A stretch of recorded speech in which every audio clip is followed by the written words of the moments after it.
On termine par un sujet qui, j'en suis sûre, va intéresser petits et grands, objet de dispute, objet de torture infligé aux enfants pendant les congés d'été. C'est le fameux cahier de devoirs de vacances.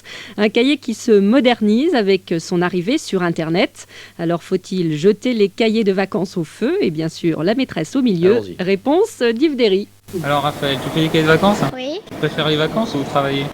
les vacances, parce qu'on s'éclate. C'est probablement parce qu'ils s'éclataient modérément que les pères jésuites eurent l'idée des premiers cahiers de vacances. Adaptés au temps moderne par le papetier Magnard, ils n'ont jamais cessé de répondre à un constat parental souvent entendu et qu'illustre assez bien Brigitte, maman de 3 écoliers. 2 mois de vacances, c'est trop long. Il faut qu'ils continuent à travailler un petit peu, sinon ils perdent tout à la rentrée. Le cahier de vacances s'apprête à faire son entrée dans le 3e millénaire. Au 1er août, la maison Nathan lancera en effet un site internet expérimental qui permettra à l'élève de préparer sa rentrée en ligne. Les premiers clics valideront un test large sur les matières principales. Elina Cuaz, responsable éditoriale, nous dévoile la suite. À l'issue de ce test, il a un bilan extrêmement détaillé avec ses points forts, ses points faibles et un conseil de priorité et d'ordre de révision. On lui concocte un programme sur mesure avec des exercices du type QGM, vrai, faux, avec des corrections immédiates, c'est-à-dire que l'élève sait tout de suite s'il a bien ou pas bien répondu et il peut télécharger des devoirs parce qu'il y a un service de tutorat en plus des exercices en ligne. À l'heure où l'autoroute des vacances s'apprête à croiser celle de l'information, il n'est pas donné à tous de pouvoir se connecter. Aussi, Romana Marchelier, professeure des écoles dans l'Académie de Versailles, nous rappelle que finalement, en matière d'instruction, simplicité de moyens et efficacité ne se contredisent pas. L'idéal serait de faire travailler l'enfant sans qu'il s'en aperçoive. Faites-lui tenir un journal, faites-lui dessiner un carnet de voyage un peu à la manière d'un explorateur. Profitez de l'été, aidez-le à composer un herbier, ça impliquera toute la famille dans un climat détendu. Tous ces petits exercices sollicitent l'intelligence de l'enfant d'une autre façon que celle qu'il connaît à longueur d'année.